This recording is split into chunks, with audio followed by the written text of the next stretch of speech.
What's up, Gromies? Welcome back to Arroyo Office Hours. It's episode 148. This is your one stop shop for cannabis cultivation education. I'm Cian, and I'm joined by our Director of Applied Technology, Jason Van Leuven. How's it going, Jason? How's it feel to be back on air? Oh, it's awesome. We've been running the show for a few years now, and little hiatus for half a year or so, 6 months, and we're rocking and rolling. Kind of got our system back in order. Yeah, I agree. It's nice to be back on, and hopefully, we get back into the swing of answering all of our favorite live cultivation questions. Um, So, for today, I want to give a big shout out to any live viewers who do end up joining us from YouTube. Please let us know where your comments or in your comments where you're watching from today, and don't let us or don't forget to smash that like button and tell your friends about Office Hours Live. Please leave a review to help our podcast thrive, and please send in some cultivation questions so we can help you guys navigate the complex world. Oh, looks like we got our first person back in. Looks like at Buddha Bob. What's up? Glad you're back on live. Yeah, we are as well. Thanks, man. Back glad to be here. Um so today we're going to do a little something different. At first, we're going to answer a couple of longer format questions we got from customers over our hiatus, and then we're going to jump back into a couple of live Q&As. So throw us some questions into the chat so we have a couple to work over for you guys. Um, So the first thing we're going to be tackling today is a question we get quite frequently. It's a substrate sensor mystery that confuses quite a few growers these days. Why does your EC sometimes seem to drop during a dryback when you expect it to rise? And the second topic that we're going to be diving into is another hot topic we get a little bit of questioning around from time to time. It's hermaphroditism and or hermaphroditism. Sorry, not just the usual light leaks causing Hermes, but the full biology of stress responses and what that means for your cultivation strategies.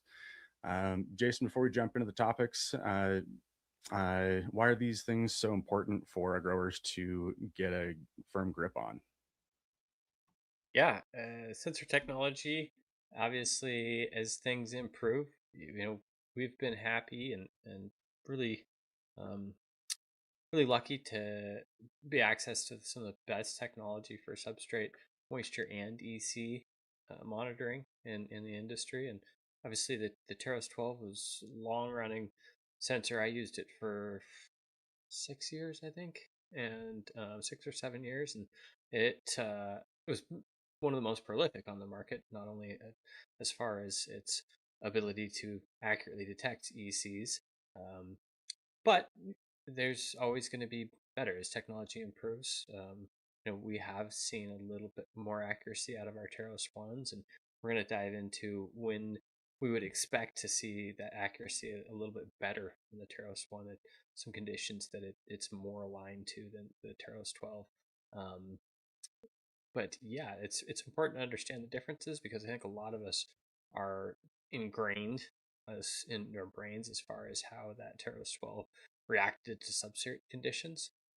And as any of the good growers out there know, when your conditions are like what your Taros 12 represents, right? So we have a hands-on feel. We know how those plants are responding to those conditions. And the Taros 12 is obviously doing the best of a moisture sensor could at that time to accurately reflect that. However, in certain conditions, it was exaggerating our ECs. And always, keep in mind that substrate specifics can cause differences as well. These calibrations are somewhat significantly different from different substrates to different substrates. So when we look at something uh, like other sensors on the market, they may be directly tailored towards rock wool, right? And they're using a rock wool um, calibration. With the Taros 12, we had offered a generic calibration, and that calibration was kind of a good compromise between what we were seeing in Rockwell and what we were seeing in a pure cocoa complex. And while that is a really good compromise, some of the specific calibrations that we're using for the Terrace one are nice to have. right? And especially when we see some peat options in there, um, some soil options as well.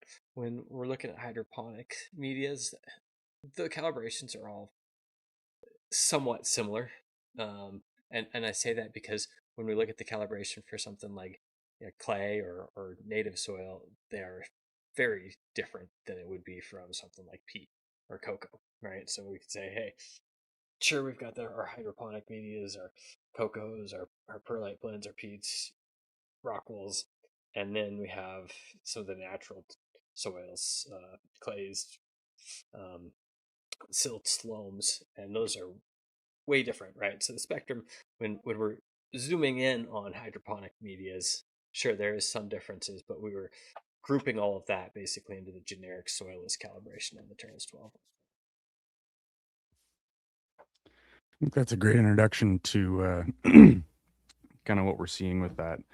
The question I get, really frequently from a lot of people, at least the first one that comes to mind is why we sometimes see the ECs declining through the dryback, right? And um, it's really important, kind of what you were outlining there with the differences between those two sensors to understand the mechanisms behind why each one of those sensor types is going to read the way they are, and why we're sometimes going to see results that, as you alluded to at the start of the show, are a little against the grain if you have cut your teeth in this industry using Teros 12 sensors. Yeah, and kind of go back to the question. I got a little off track there. As far as ECs decreasing with water contents, a couple things can be going on there. Um, Probably the first one that comes to mind, and especially if we're seeing in the Terrace 12, um, is if we're at a low feed, anyways, right? And our ECs are actually being uptaken by the plant.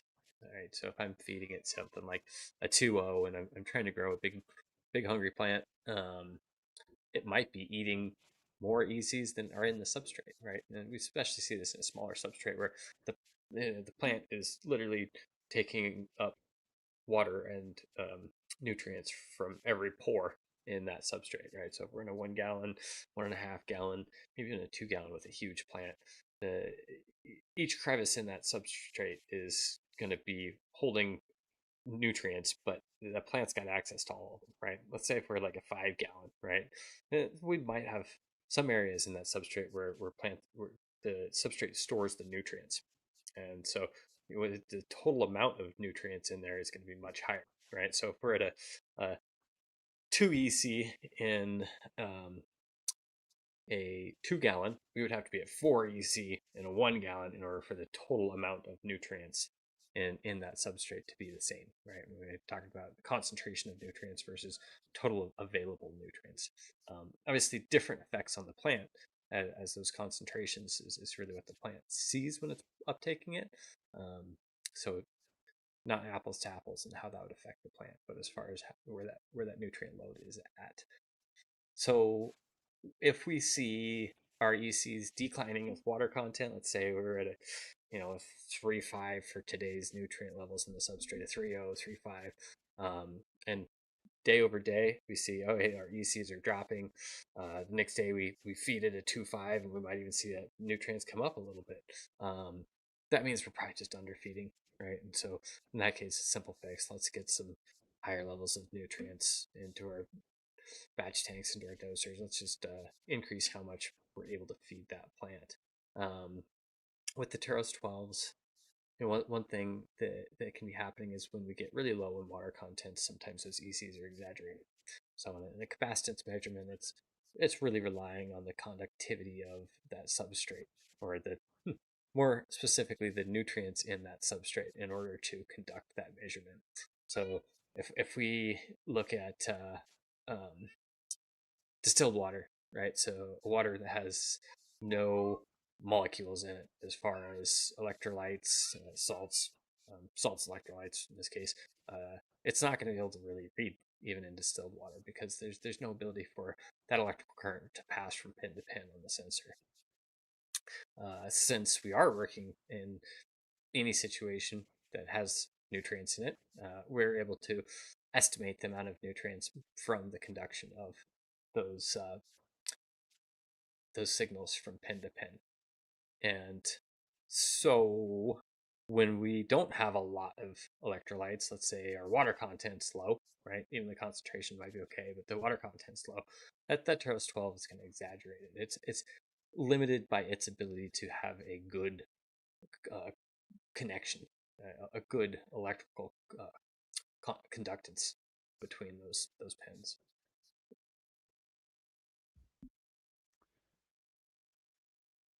Interesting. So essentially, one of the most common reasons, essentially, that I'm hearing from you that we see this type of decline, especially if you're using that Teros 12, is really that indication of potentially underfeeding or the plant being a really heavy feeder, and essentially we're not supplying an adequate supply of nutrients at that time. Yeah, most likely. And I think the question that we're getting commonly is people that have used the Taros 12 and now are using the Taros 1. They are not necessarily seeing um, the traditional ramp, where some of that EC gets a little exponential. It's typically happening at lower water contents, right? So, anytime I'm hitting 25%, um, a little bit media specific, right? And I start happening at 30%.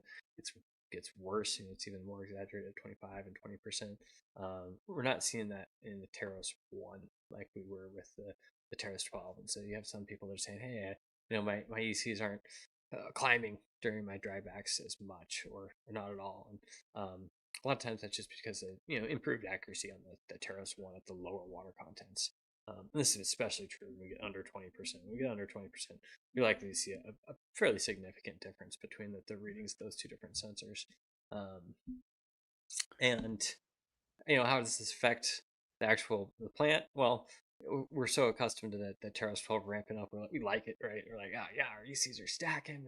We're seeing our drybacks, the nutrients um, consolidating.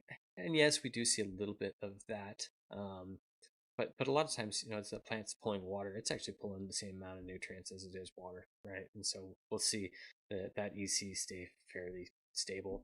If we have significantly high amounts of nutrients, we'll see it start to ramp up a little bit. If we're drying back really, really hard. Same kind of thing, right? And it's like, oh, how do I stack with the Taros one? It's it just looks like it's happening slower. Same thing's happening in the substrate. The I think the other piece of the puzzle too is that at really high EC contents, you'll see behavior that you're not used to seeing as well. Because with that Taros 12, a lot of times when you were at a really high EC, sometimes it would push that water content down just a little bit as well. It seemed like kind of almost blunting the ability to see quite as much of what was happening at the water content level as a result of driving into those upper end EC ranges. One of the things that I also see now from time to time, not as frequently as at the lower water contents to be sure, but every once in a while I'm seeing people, you know, mid to end cycle who are getting pretty good field capacity every day, somewhere between 65 and let's say 72% depending on substrate and capacity. They're getting good drybacks down into 40s or high 30s, and they're actually, instead of seeing stacking response day by day, they're seeing overnight that EC start to diminish throughout the nighttime hours. And one of the things that came to mind for me is that we just never really used to be able to see that phenomenon quite that same way when the you were driving your EC quite so high. Um, I don't think it really would have had the same behavior at that point in time that we're able to observe with the more sensitive technology we have now. Yeah, and I mean the nutrients concentrating in the substrate, it can be a good thing and it can be a little bit of a challenging thing as well because nutrient balance is obviously very important for plant growth. And during its life cycle, we see some of those nutrient demands shift, right? Say first 3 weeks, plant's going to be heavy on eating ammonium nitrate. Um, for towards the end of the cycle, we're going to see it definitely increase its needs in um, phosphorus and potassiums. And so, what we really have to make sure is we're taking some pH measurements, right, and using those pH measurements to guide how much runoff we may need, and to also make sure that, hey, if my pH is in check, I can use my runoff volumes to adjust what my my EC is in the substrate, right? So uh, always, as always, the less runoff we have, typically the easier it is for the salts to concentrate in that substrate. And as long as we have sufficient, our EC levels are higher than what the plant is eating, right? Sufficient nutrient levels in there, we should see some amount of stacking if we limit our runoff. But probably, I don't know how many times I've said it on here. One of my favorite questions, people always say, "Oh, what's the perfect amount of runoff?" Right? And I always say just enough to get a pH measurement, and that's going to tell you, well, is that the perfect amount of runoff for me? Because if your pH is giving you some screwy amounts, or your ECs are too high in the substrate, then the perfect amount of runoff is a little bit higher. But we don't know that if we're not taking a look at our substrate ECs or runoff ECs and runoff pH.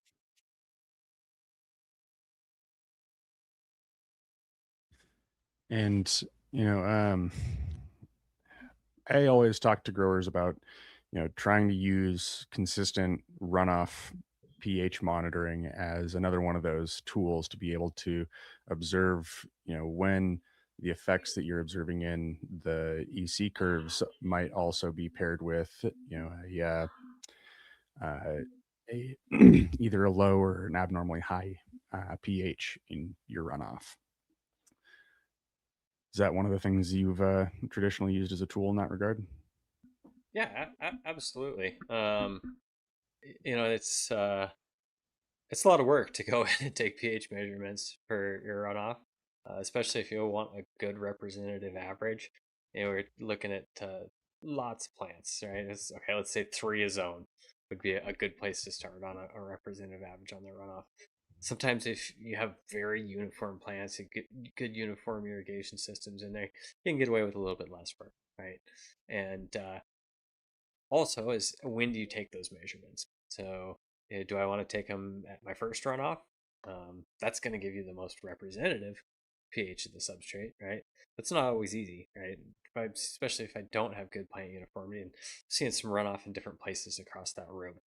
In that case, it might be almost impossible to get your pH at your very first runoff. You might have to wait till the end of your last P1 or end of your last P2s, whenever you have time to get in there. All those limitations, and so by continuously monitoring the pH in your runoff, you don't necessarily have to go through that work, right? You can just take a look at that daily trend, and we can say, hey, okay, well, my first runoff was up at 6.4, and then after the end of my last P2, I was it's 5.8. It's like, okay, well, we'd probably cleared the media of any of the higher pHs um, that were consolidating in that substrate, right? So something we'd very likely see at the beginning of the cycle when the plants are hungry on like ammonium, right? We'll see that pH rise up in the substrate. Because remember that pH is just a representation of the balance of anions and cations. And so in the substrate, if our plant's demands are a little bit different than what our nutrient supply is, we're always going to see that anion cation relationship get to some imbalance. Fortunately, in hydroponic media, where the ability to irrigate every day, or hopefully are irrigating every day, we get the chance to mitigate that very often. And so by looking at that, we can say, okay, well, let's push just a little bit more runoff. Maybe at the end of my P2, I still had, say 6.0 or 6.2 for my pH. Well, the next day I might push just a little bit more runoff as long as my EC levels are in the area that I am happy with, right? And so you really get to fine tune that stuff. And then in the big scale, we get to zoom out and see what those pH trends are over the entire harvest. And we get to an idea of, well, do I need to pull my nitrogens out a little bit earlier, right? Maybe a week before we start our ripening segment. So let's say we were doing a 2 week ripening, and that's usually when we pull our nitrogens out. Well, if we can see that our ECs are plummeting right before, excuse me, our pHs are plummeting right before there, we might shift it and actually pull nitrogens, 5 days earlier than that ripening, and mitigate it, right? And so when we say well, in the ideal world, right, our nutrient supply would always match our plant's demands, but the ability to implement that is very, very difficult, right? Now we're talking about a element specific type of recipe rather than even just an A/B ratio adjustment. Um, and so having that visibility helps you make some simple changes. When do we want to do this, and how can we mitigate them? Because the nutrient uptake, or nutrient solubility at different pHs, nutrient uptake, nutrient availability to the plant at different pHs doesn't change, right? The plant's demands do change, where we see that pH shifting does change, but it's the nutrient availability to the plant doesn't change with that pH, right? So we always want to be hitting that 5.6 to 6.0, depending on the rock wool cocoa where you like to be. You always need to be in that range to optimize plant growth and nutrient availability for healthy growth. I think that that kind of leads in well to a question we got on Instagram the other day, and I mean it was in reference specifically to our drip drain stations, and why would someone choose to monitor the types of things that it's capable of monitoring on time series data? Why is the extra sensor technology worth it? And some of the things that we are able to see through having that continuous time series monitoring like that are the keys to unlocking what Jason's talking about uh, at a realistic scale for commercial cultivation, right? Because it's inconvenient for you to have someone that has to go in and check all of those measurements at the right moment you're being able to produce any runoff or the right amount of runoff to be able to take EC and pH measurements from each irrigation event that produces leach. So this technology is really neat because it allows you to have a device that's in place continually monitoring these conditions so that you can ideally see these changes in real time and have a finger on the pulse of the nutrient uptake or the specific balance of cations and anions um, in your runoff. So it's a really interesting piece of technology, and it's, I will totally grant you guys, a brand new thing that's very different from how conventionally we're used to measuring these things. But I've got to say, in practice, it's been really impressive to be able to see these measurements come in real time and to see a different side of runoff pH. The same way having a continuous monitoring tool for the drip and the runoff that you get on any given tray has been a really interesting insight into which shots are going to produce runoff at which particular sizes and intervals, and being able to track that in real time. Yeah, it's obviously I came from kind of the tech side when I got into this industry, and I did have a big horticulture thumb, but I was looking at the data. I was like, oh, this data is cool, right? And then I got to the point where it's like, hey, the way I can improve the production of these plants because I'm using that data, that's cool. And that's really why we have this show, is because um, the real value comes into how do we make better decisions faster. And if I'm spending my time collecting data, uh, that's not making better decisions, right? That's just giving me the evidence on how do I start to make that decision, right? And so by having that information right in front of you, we're able to make that decision a lot faster. And so if we're thinking about, well, maybe, and ironically, I used to just log weekly weekly measurements from the written journal every Friday, I'd spend an hour or two getting all the information input into a computer so I could graph it, right? Well, I mean, this Monday's data was 5 days late, and uh, and that's a pretty significant amount of our growth time in a harvest cycle. And also at that point, a lot of times it was really too late, right? Like the plant's already gone through enough change that the change I'm making based on that may not even be the right thing to do. Um, now, if I'm able to analyze yesterday or analyze what's happening with the first few irrigation events, much more impactful as far as plant response to any improvements that I need to make. And um, I know I've said this on here as well, but I used to always make a joke that like the plants grow you, and that's the reactive. Like, and it's how it was for a while for me as well. It was just like I was reacting to everything that was happening with the plants, um, and that's never a good place to be, right? And as we start to get more of this data, let's say we have our runoff pH logged for a specific strain, right? Instead of reacting to a pH shift that we expect at week 4, and by week 5 we fixed it. Uh, Next run we have, we can start to make improvements on it into week 3 and not even see that shift. We won't have to do a retroactive fix on it because we have some anticipation as the plant's response. It's a really really well put uh, way to frame the concept of using that time series pH data. Um, I know both of us could probably keep expounding on this a little ways, but want to get through our other segment here really quick before we jump into a couple of the questions we are getting in on the chat. Um, so the second segment is the biology of stress and hermaphroditism. So hermaphrodite Hermes aren't just caused by light leaks, right? I think there's a lot of you out there that have experienced this at this point that this is not a trait that's solely caused by someone leaving a green light on for too long. Though there can be effects from that, I would say that the majority of growers out there have experienced stress induced hermaphroditism at some point in their careers.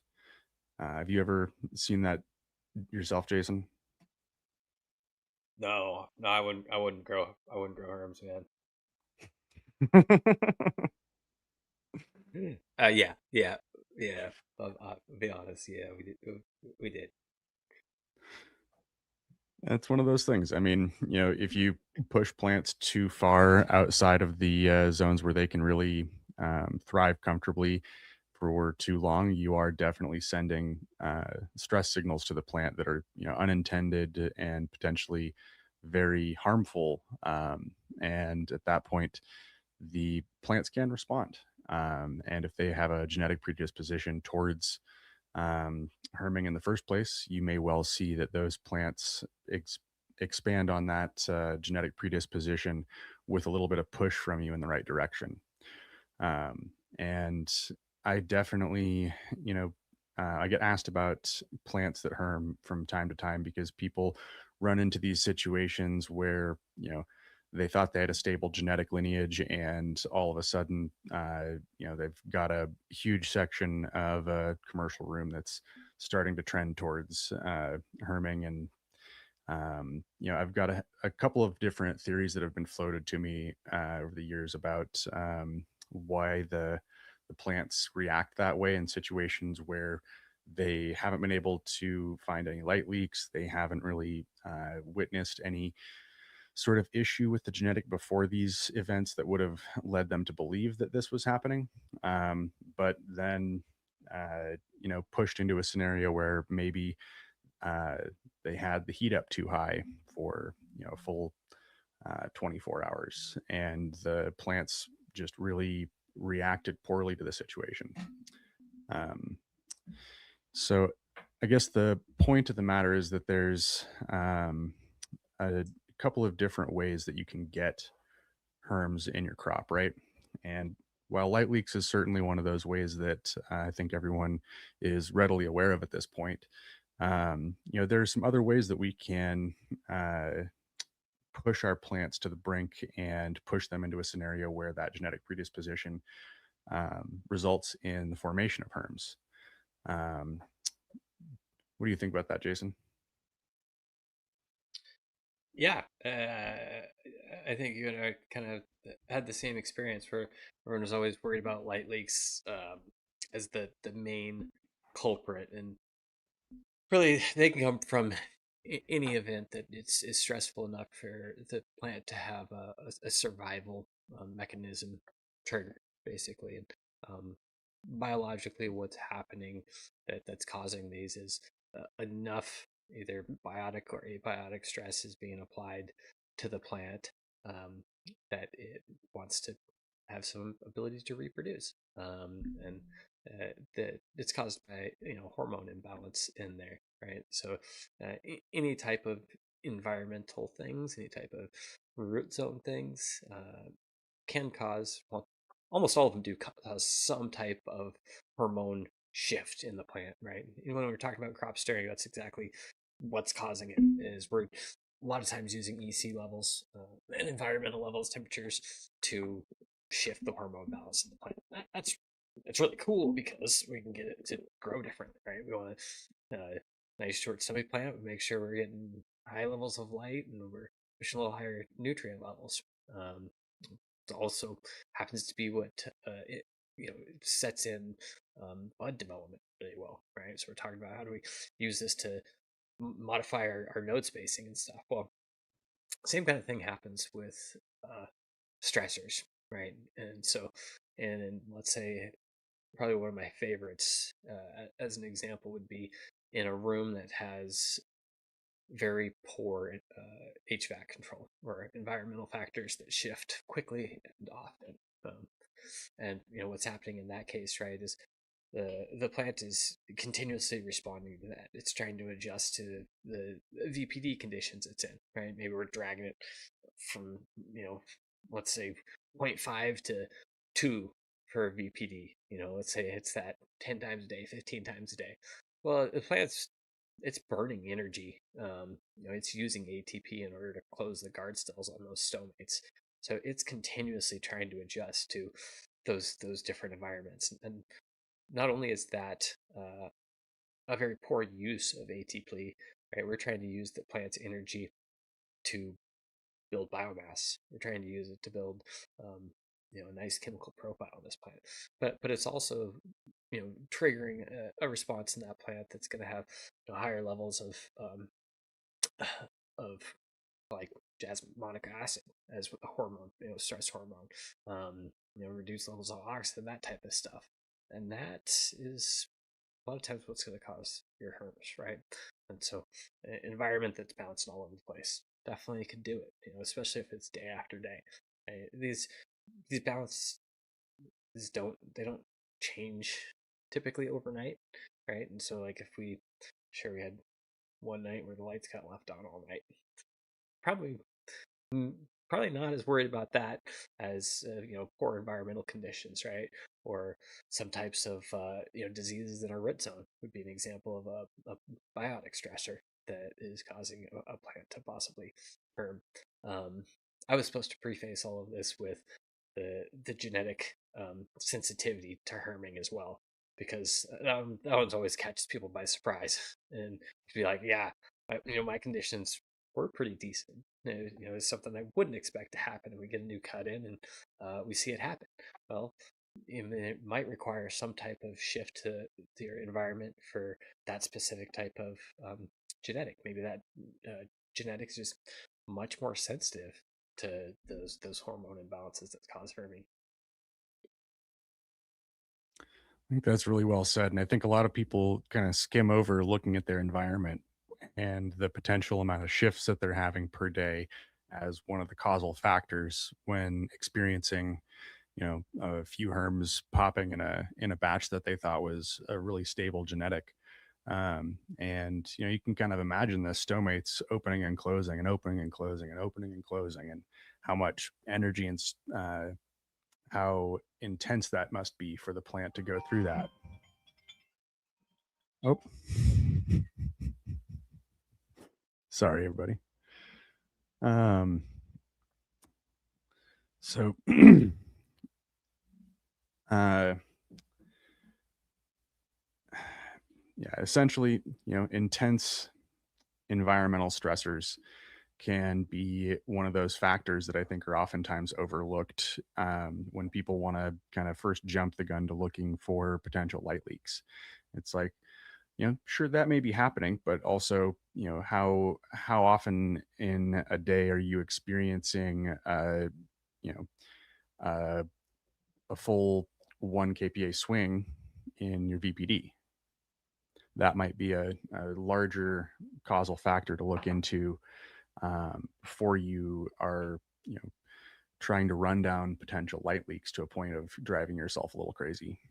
Although every once in a while, they're not to throw that out. I have seen odd situations where, like, you know, um, broken fixtures in the ceiling will every once in a while have I can't remember if it's an elongated or a shortened duty cycle. You know that terminology better than I do, Jason. Um, Yeah, so it's like LEDs. I thought it was down at Powerhouse. I think he was giving us an example of how that was hitting him. Um, so like an LED, a lot of times the way that their intensity is run is since the diode has to operate at like usually between 3.5 and 4 volts for LEDs for the actual diode itself. Um, the power supplies are either on or off, and the amount of time in just little fragments that they spend on or off is called duty cycle, right? And so if that duty cycle was at like 1 second, it's like on, off, huge stressor on the pipe for sure. Right? It's continuously trying to keep up with the photo response of something like that.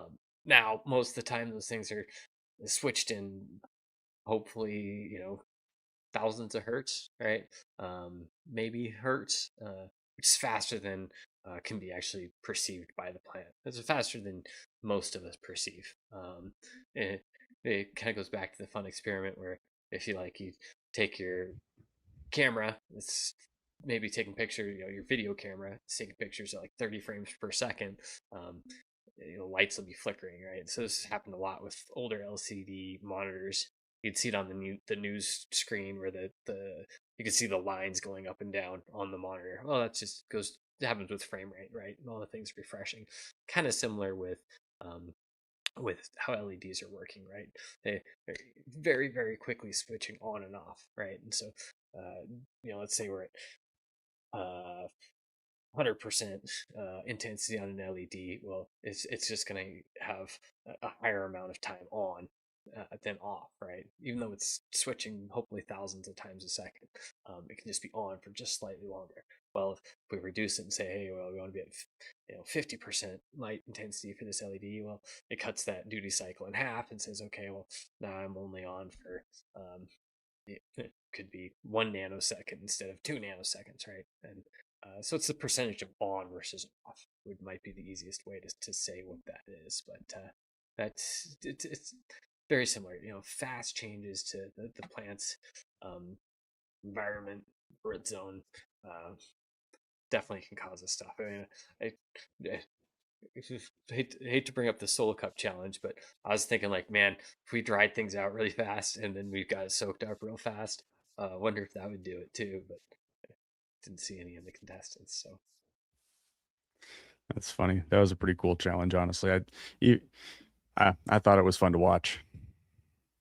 was fun to watch, and I had to get a kick out of the Taro sensors poked out of a little red cup with a 6 foot plant growing out of them. No, that was awesome. It was really cool to see that. Well, this last topic is actually kind of a great segue into the question we got in from Anxiety. He's asking about lowering PPFD levels for ripening and says he can't really find any info on whether or not he should lower his PPFD levels for ripening. And if so, what PPD or PPFD, sorry, would y'all suggest? I read conflicting info all the time, and some do, some don't. Well, I mean, I think that's kind of the lay of the land. Unfortunately, is that out there currently some do and some don't. Um, I see a lot of people that do lower that light intensity towards the end of their ripening cycle as a way to help try and encourage plants to, um, I think, kind of slow down their metabolism a little bit. Um, what's your experience, Jason? Do you see many people doing that? I've seen some people do it as well. And it's one of those things where I don't know if I've seen um, any really good trials. I, I, I think my gut was always like, hey, if I'm shooting for really high quality flower, I might drop it down 20% for the last week or so.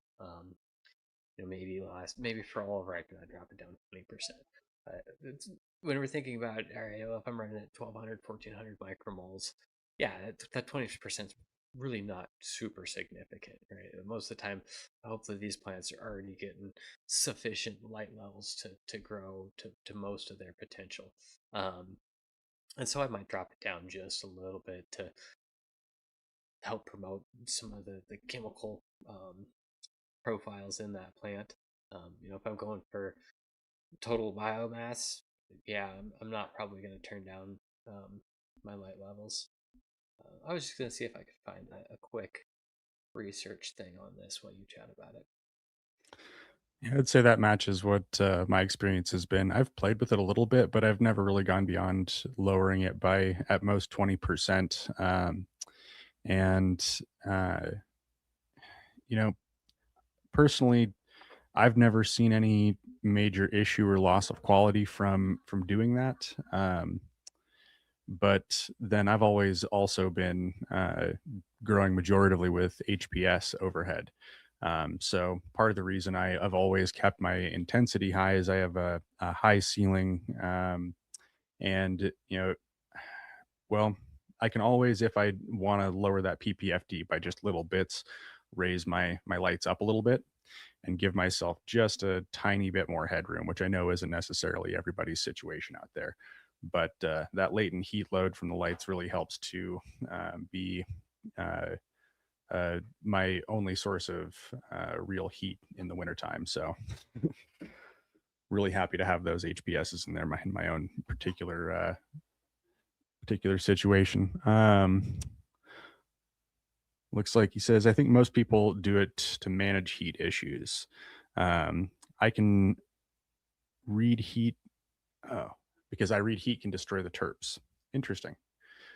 Hmm.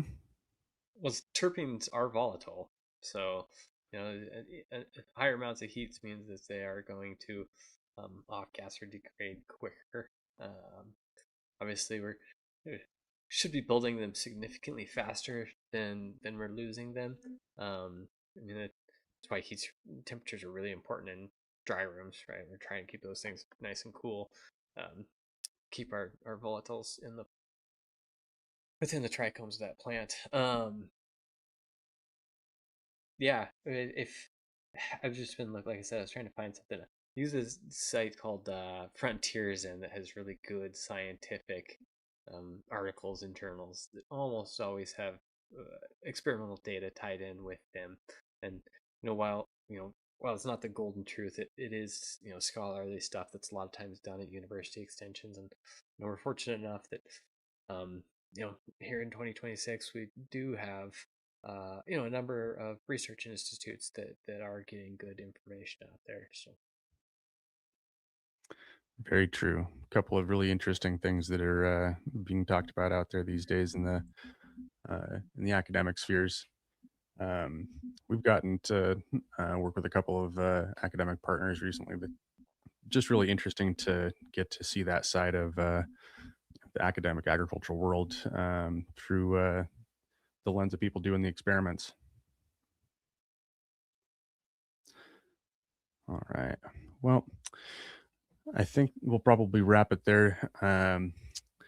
Guys, thanks you guys for joining us today. We had a handful of people jump in. Anxiety, thank you guys for the questions. And really glad to be back on the live shows. Remember to join us again. We'll try to shout it out on Instagram whenever we do a live show. I think our next one's going to be coming out this next week, likely going to be a recorded episode, but we'll be back the week after that with another live one for you.